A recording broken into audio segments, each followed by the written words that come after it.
Restrictions in place because of the coronavirus outbreak leave businesses scrambling to figure out how to adapt. A trip down Freret Street can give you a better understanding of how this health crisis impacts small businesses. Restaurant and store owners in the area have been an integral part of the neighborhood's post-Katrina rebirth, and now they understand they face a new challenge. Over the course of the next hour, Eric Paulson will show us how businesses on Freret hope to make a comeback, and he starts with a conversation with the owner of a popular bar.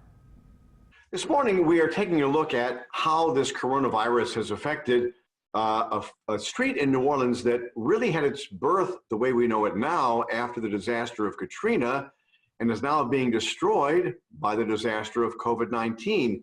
Neal Bodenheimer with Owens Cure was one of the first restaurants or bar restaurants to open up on Freret Street, and you kind of led the way, and now you're shut down. Well, Eric, thank you for having me. Yes, that's the long and the short of it. We're a small restaurant and bar, but we have a bar license, and because of that, we're deemed a non-essential business, so we can't open up the restaurant or the bar currently. And what has that done? I mean, because it's tough, and it's a tough thing to see the street, which has gone so far since Katrina, go back. And we're going to talk to other people who were also on the street and try and get a feel of what's happened, because what's happening on Freret is happening everywhere in New Orleans. Not only everywhere in New Orleans, but everywhere in the country. Yeah. And I think that's caused a lot of folks to organize politically to try and make our leadership understand that restaurants are critical to the fabric of our society. I mean, we make up $1 trillion in the economy every year. And I think I don't have to tell anybody watching locally that restaurants make up a really big part of our local economy and hospitality as well. So, and we were talking yesterday, and you said that restaurants across America employ more than the airlines. The airlines are going to get a bailout from the federal government. A guy you know and are in a group with, Jose Andres, suggested on 60 Minutes that why not have the government pay restaurants to cook food and solve two problems, because we see so many people without work, without jobs, in lines for miles long trying to get food.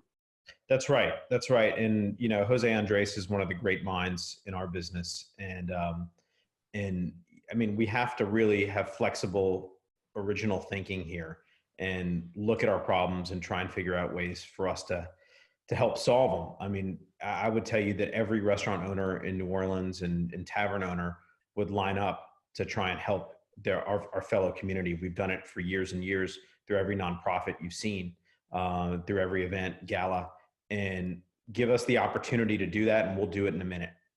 Because it would solve two problems in one fell swoop.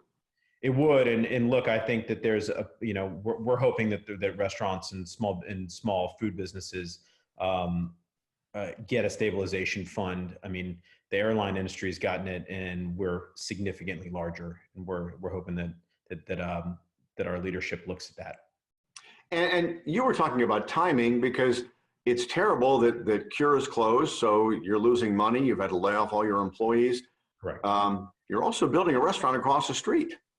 Yeah, I mean, really not the time that you want to build a restaurant right now. We've been working on a project for years that's called Val's. It's on the corner of Valence and Freret. We really started working on the project in 2015. So it's been a long time coming. It's nothing new for this project. It's always been 2 steps forward, 1 step back. But it's interesting, as we're looking at it, we're looking at ways to make decisions in the final build out that are going to impact the way that we can serve our guests more safely. And quickly, Neal, how long can you hold out? I mean, how long can you go before you got to shut everything down? Well, that's a good question. Not too much longer. I mean, restaurants are basically 90% flow through businesses. Most restaurants are lucky to have a 10% profit margin. And that really kind of feeds out in a web to so many other businesses. So we don't have massive cash reserves. No restaurant that does. So we can hold on for a little bit longer and Unfortunately, the PPP doesn't work super well for restaurants because we can't operate perfectly right now. I think if you're set up to do takeout, you're in good shape right now, or better shape than others. But regular restaurants are really hurting, regular bars. I think we just have to look at how can we do it safely and start making those steps. They're small steps, but they're steps that can be taken immediately. And we also we'd love to see bars with food back open and able to service our community and our neighborhood. All right, Neal, we wish you the best, and keep hanging in there. All right. Thank you, Eric. Appreciate you giving us some time to talk about it. All right, Neal. Thank you very much. All right. Talk soon. Eric, thank you. And coming up in our next half hour, Eric talks to Tara McIntosh, owner of Humble Bagel. They've been forced to close but hope to reopen soon.